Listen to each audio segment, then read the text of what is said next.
আমরা আমাদের কথা বলতে পারি, অন্য রাজনৈতিক দলের কর্মসূচি, তাদের চিন্তা চেতনা তারা বলবে।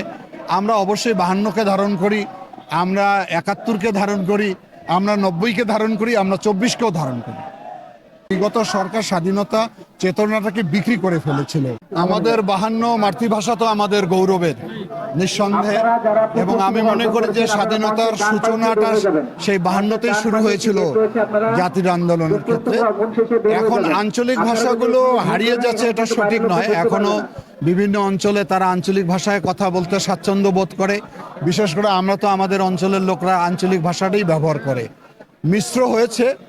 আমরা ভাষাগত যে এই মিশ্রণের কারণে যে ত্রুটিগুলো দেখা দিচ্ছে, এগুলো আমরা গবেষণা করব। এগুলোতে কিভাবে স্বাচ্ছন্দ্য ফিরে নিয়ে আসা যায়, কিভাবে স্বাভাবিক ভাষার প্রচলনটা করা যায়, প্রয়োগটা করা যায়।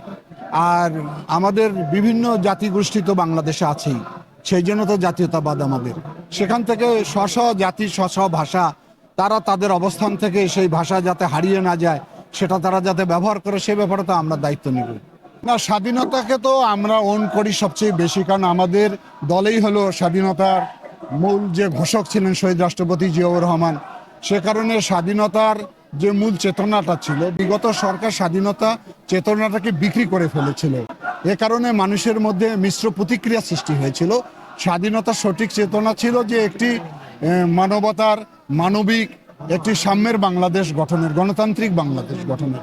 সেক্ষেত্রে অবশ্যই স্বাধীনতার যেগুলো স্মৃতি রয়েছে, সেগুলো তো অবশ্যই আমরা ধারণ করব এবং স্থাপন করব।